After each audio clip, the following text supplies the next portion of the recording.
Hola jóvenes en TV, seguimos en el Museo Nacional de San Carlos. Durante el siglo XX, el recinto tuvo varios usos. Se utilizó como fábrica de cigarros, oficinas de la Lotería Nacional y sede de la Preparatoria Nacional número 4 de la UNAM. Hasta que en 1966 fue cedido al INBA e inaugurado como Museo de San Carlos en 1968 y como Museo Nacional en 1994 por decreto presidencial. ¡Comenzamos!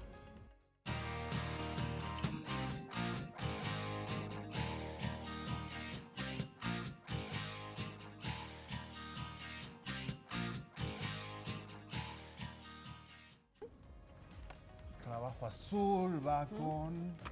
¡Oh! Si el escarabajo la papa te toca. Sí, es este No te lo sabes, ¿ah? con este y ya tengo otro par, ¿eh?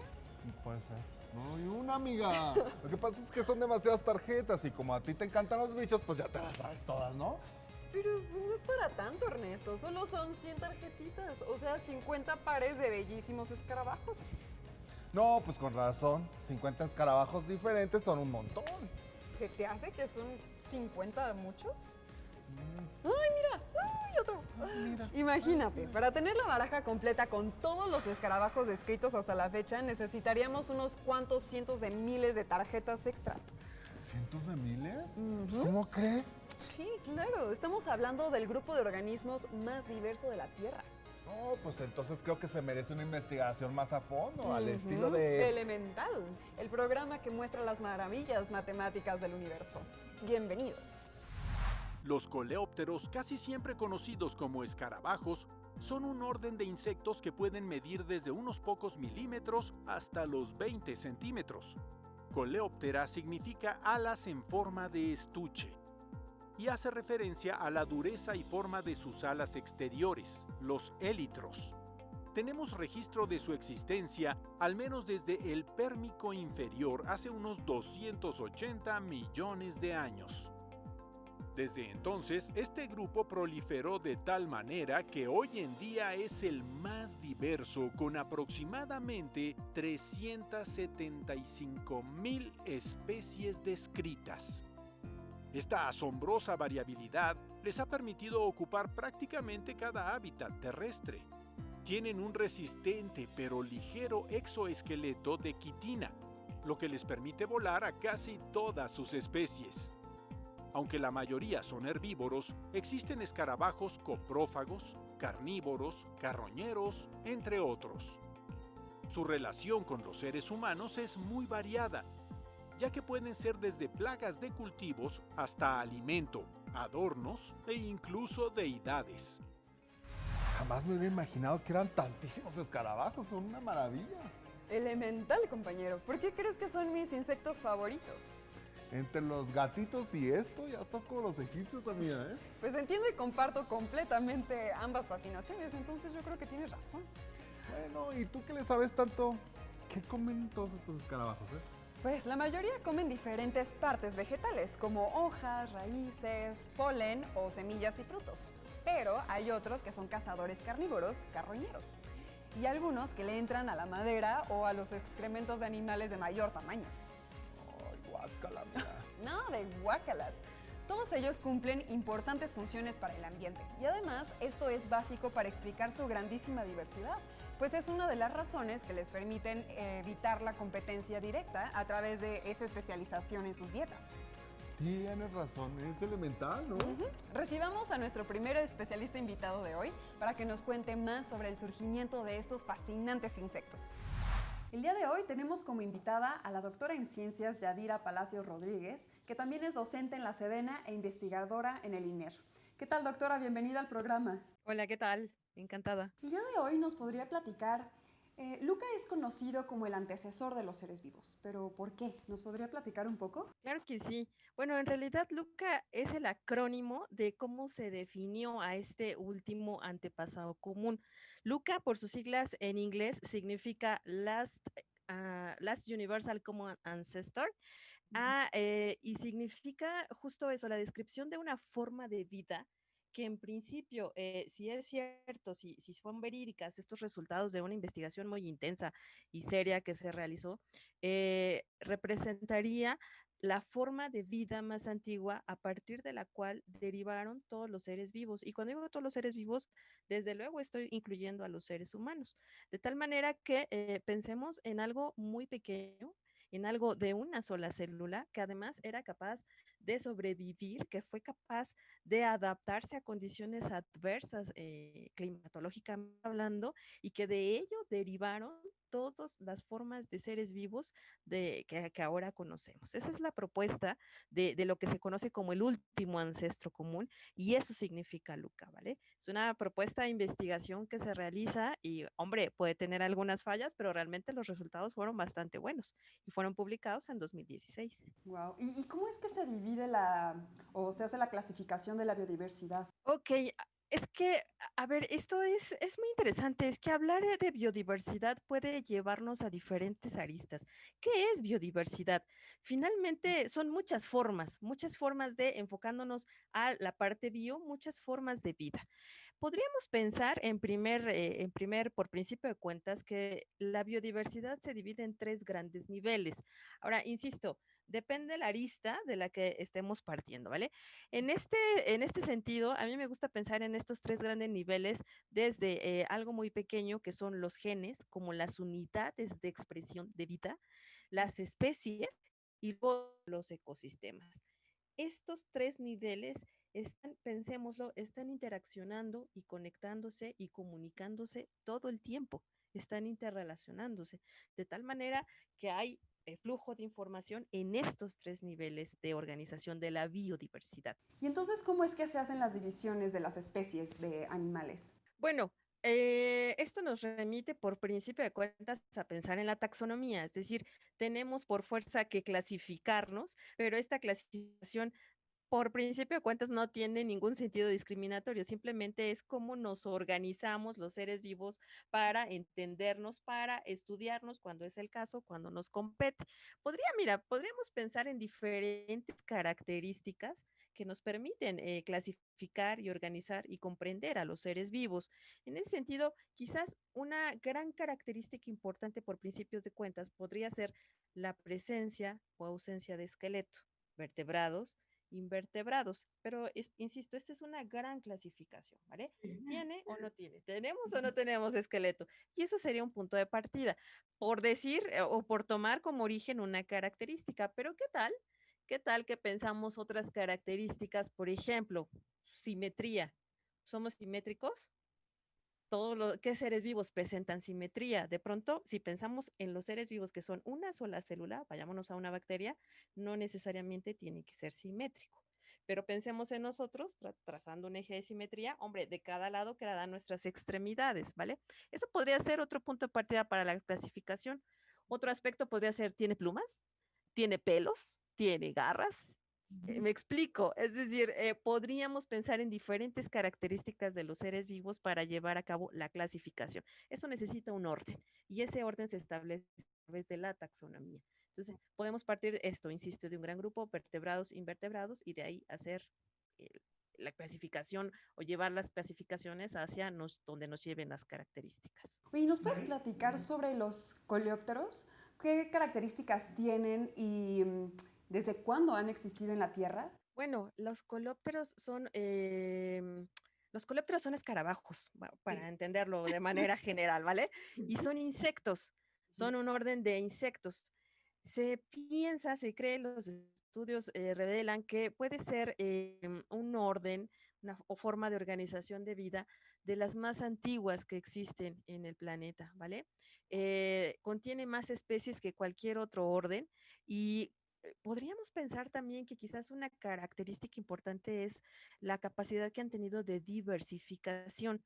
Ahora, ¿qué implica esta diversificación? Implica adaptación a diversas condiciones ambientales que le han permitido sobrevivir a este gran grupo de seres vivos, ¿vale? Creo que eso sería en algún sentido una de las características a destacar. Y quiero comentarte un dato curioso. Justo si, si, si buscamos características de coleópteros en Internet, un aspecto que es constante encontrar es que algunas fuentes en Internet, no necesariamente todas confiables, sugieren que los coleópteros se consideran organismos, altamente diversos y de los cuales prácticamente no ha habido extinción. Esto hay que tomarlo con mucha reserva.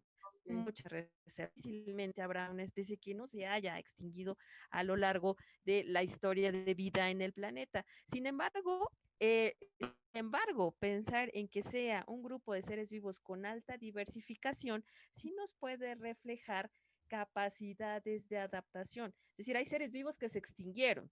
Por alguna situación, por alguna condición, se extinguieron, es decir, no están más ahora.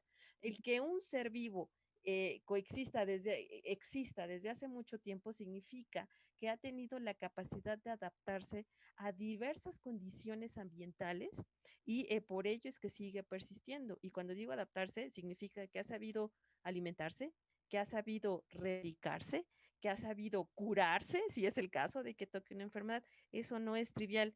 Pensemos en 4.000 millones de años en donde una especie esté haciendo esto. Bueno, hay que tener una gran capacidad de adaptación.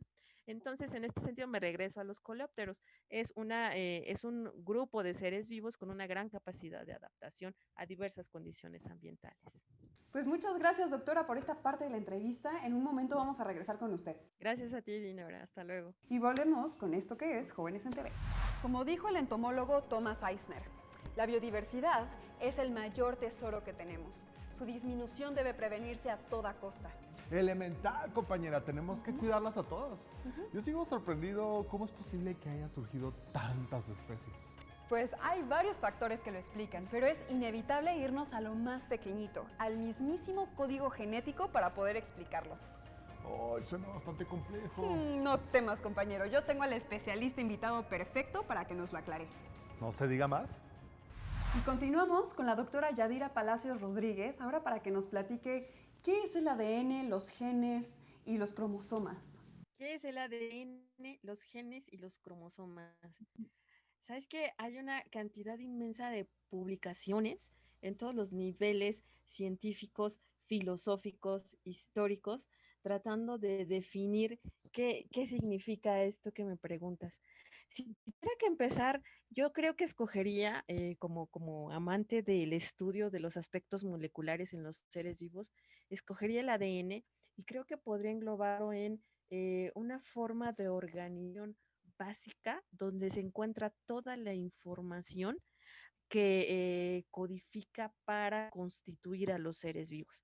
Cuando digo codifica es lo que contiene y permite que se exprese todo lo que nos hace funcionar como seres. ADN. Ahora, estamos pensando en un gran reservorio, estoy hablando de un gran reservorio de información. Es muy grande ese reservorio y por lo tanto tiene que estar organizado, perfectamente organizado.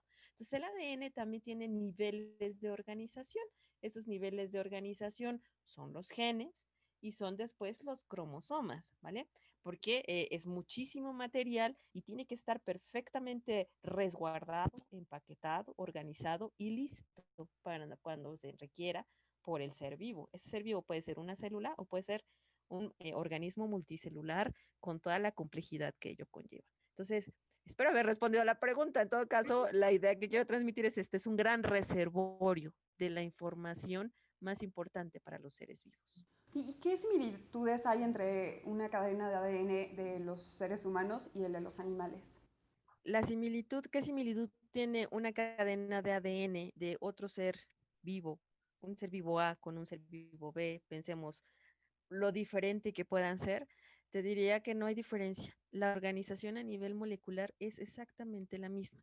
El DNA es un tipo de ácido nucleico que es, en términos de su organización y de su estructura, es exactamente la misma en todos los seres vivos.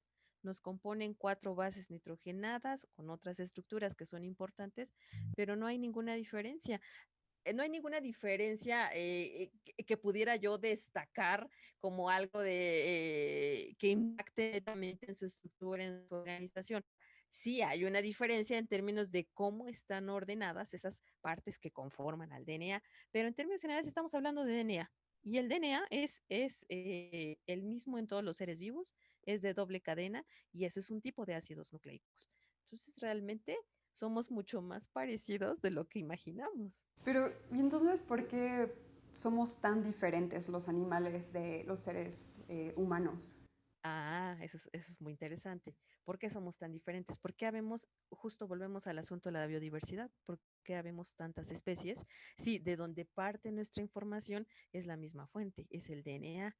Porque resulta que una forma de organización que hablábamos hace un momento, de organización de nuestro DNA, son los genes.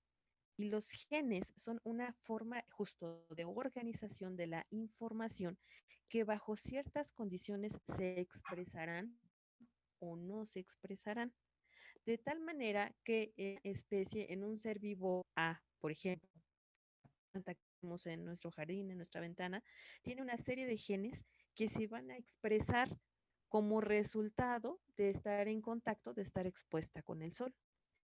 Y si Yadira se asoma a la ventana o Dinora se asoma a la ventana, por más que le dé el sol, esos genes no se van a expresar. Pueden estar los genes, ¿eh? Podremos incluso compartir genes, pero esos genes no se van a expresar. De tal manera que tiene que ver justo con qué genes se expresan bajo ciertas condiciones como resultado de los procesos evolutivos que cada grupo de ser vivo ha llevado a través del tiempo. Eso es lo que nos diferencia, expresión o no expresión de genes. ¿Cómo son el ADN en un virus? ¿Por qué pueden llegar a ser mortales? Virus, que sí que nos tienen ahorita ocupados los virus, en particular SARS-CoV-2, ¿vale? Sí. Mira, algo que sí es importante notar es que no necesariamente el tamaño de los genomas, es decir, del DNA en los seres vivos, es el mismo en todos los seres vivos. Ahora, en el caso de los virus, no son propiamente considerados seres vivos, porque no se autorreplican, porque no responden a una serie de características que, que conlleva a un ser vivo, que conlleva la definición de ser vivo, ¿vale? Y esto ha sido una discusión tremenda por años, ¿los virus son seres vivos o no? ¿Qué hace que sean tan mortales? Bueno, finalmente, un aspecto importante de los virus es que tienen material genético. Y ese material genético puede ser DNA, del que hablábamos hace un momento, o bien puede ser otro tipo de material genético que también tenemos, que es el RNA.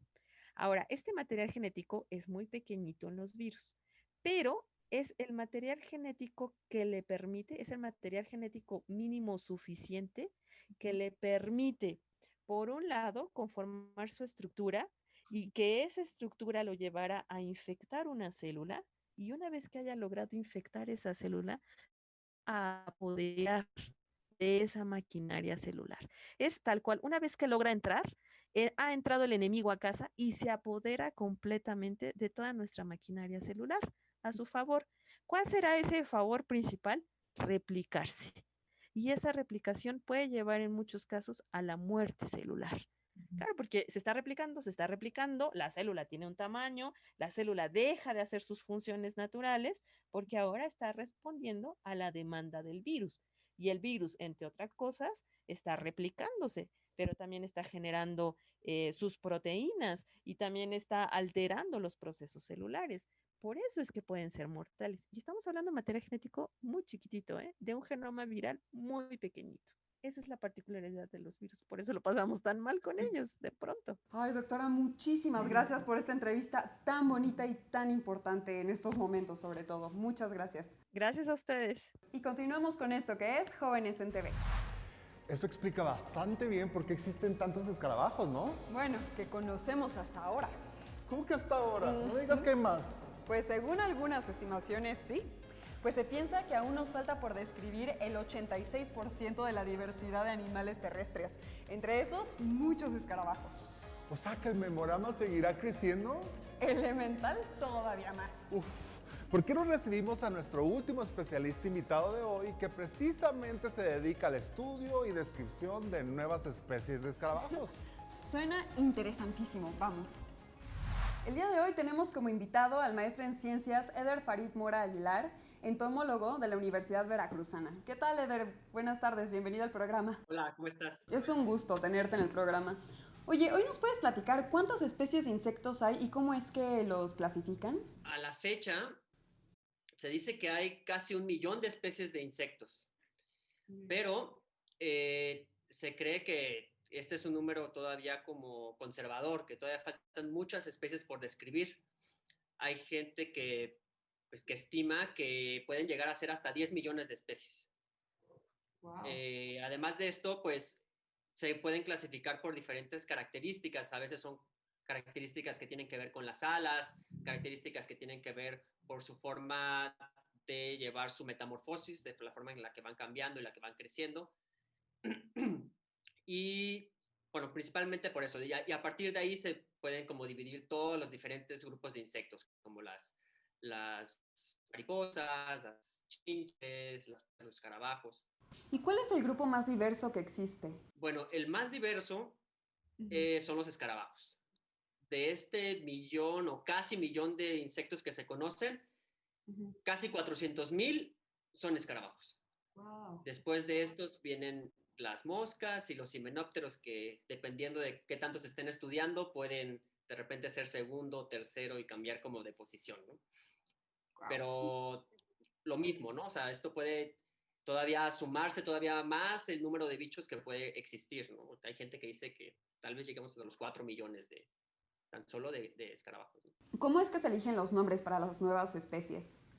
Antes se trataba mucho de ocupar alguna característica del bicho, alguna característica del lugar, eh, o incluso a veces se dedicaba a algún entomólogo, bueno, hablando un poco de bichos, ¿no? Ujú. Algún entomólogo que, pues, que tuviera una gran trayectoria como para hacerle como honor a su trabajo, ¿no? Ok. Sin embargo, pues puede ser un poco arbitrario, ¿no? O sea, actualmente también hay gente que decide dedicárselo a algún familiar, hay gente que decide dedicárselo, no sé, ponerle un nombre llamativo, incluso que ha decidido describir cosas dedicadas a Star Wars o cosas por el estilo, ¿no? Entonces, bueno, se ve un poco arbitrario, pero todo esto depende de qué tanta, en primer parte, Ujú. hay que ver a qué se asemeja más o con qué tiene mayor relación para poder encajarlo en un género. Este género, digamos que agrupa a todas las especies que pueden tener cierto tipo de características y después darle un segundo nombre para completar el nombre de una especie y poder, pues, como cumplir las características que requiere describir una especie. ¿Y dónde es donde, o más bien, en dónde es que se buscan nuevas especies de escarabajo normalmente? Eso está padre que lo preguntes porque muchas veces, algunos lo que hacemos, o sea, Ujú. yo lo he hecho, es irnos al bosque en lugares lo más prístinos o lo más conservados, bueno, por decir una palabra como más o menos coloquial, que se haya mantenido con una vegetación hermosa y que digamos, no, aquí no ha pisado nadie o muy pocos han pisado y seguramente voy a encontrar algo increíble. Ok. Eso suele pasar, Ujú. pero suele pasar más con grupos más estudiados. Ok. Cuando tú de repente te metes con algunos grupos de escarabajos, que como ya vimos son miles y miles y cientos de miles de especies, algunos, nadie se ha sentado, al menos, no sé, en México hay muchas familias, que es como la forma en la que se van agrupando los diferentes tipos de escarabajos, eh, que nadie se ha sentado como a investigarlas. Y a mí me ha tocado saber de especies de escarabajos que las encuentras aquí en plena ciudad, ¿no? Cosas muy pequeñas, Sí. cosas que, pues que bueno, que tienes que utilizar ya microscopios con un aumento fuerte o grande, una magnificación grande. Wow. Y pues bueno, en la misma ciudad todavía tenemos muchas cosas por descubrir. Claro, sí, me imagino que también hay un montón ya de especies que también evolucionan para adaptarse a las ciudades, ¿no? No sé, más bien yo creo que han aguantado, o sea, son tan plásticas o llegan a tener como tantas facilidades en algunos casos que se les hace fácil vivir en la ciudad. No sé si hayan evolucionado para estar en la ciudad. Lo que sí es que también hay otra cosa. Además de, bueno, salirte a la ciudad, salirte al campo, existen muchas colecciones pues bueno, de muchos grupos de plantas, de animales, de hongos, donde pues muchas personas que se dedican a investigar ciertos grupos pueden visitar para revisar qué es lo que ya se tiene como muestreado por estas instituciones o por estas colecciones, y ahí también pues suelen encontrar muchas cosas que no se han descrito como a nivel de la ciencia, pero en un pueblo pues ya sabían que existían, ¿no? Oye, y ya para terminar esta entrevista, ¿nos puedes platicar cuántas especies vivas has visto el día de hoy? Bueno, pues hoy salí a caminar un rato y vi, no sé, al menos unas 20 o 30 especies de plantas, entre árboles, arbustos, flores, cosas así. Pues insectos también, moscas, mariposas, algún escarabajillo por ahí volando o están en alguna flor. Pues muchas personas, que ahí les podemos sumar una más, gatos, perros, no sé, yo creo que al menos unas 50. Muchas gracias, Eder, por esta entrevista. De nada. Y continuamos con esto que es Jóvenes en TV. Y así llegamos al final de este diverso capítulo que me gustaría despedir con una frase del filósofo ruso Mikhail Bakunin que dice: la uniformidad es la muerte, la diversidad es la vida. Buenísima. No nos queremos ir sin antes preguntarte, ¿cuántas especies vivas has visto hoy? Recuerda darle me gusta al grupo de Facebook Jóvenes en TV. Usa el hashtag Elemental para enviarnos tu respuesta y comentarios. Ahora sí, hasta un nuevo capítulo de Elemental. Qué padre frase esta de Mikhail Bakunin. Sí. Me gusta, Dimara, hasta para despedir el programa. Me parece que encaja muy bien con el objetivo y el carácter de Jóvenes en TV. ¿A poco no, amiga? Claro, fíjate nada más. Podríamos decir que este martes estuvo lleno de vida con la diversidad temática. Ciencia, los detalles en la investigación histórica, agenda verde, hacer el bien, arte y cultura. Por eso, querida Ismara, me la apropio. La uniformidad es la muerte, la diversidad es la vida. Esto es Jóvenes en TV y nos despedimos desde el Museo Nacional de San Carlos. ¡Nos vemos!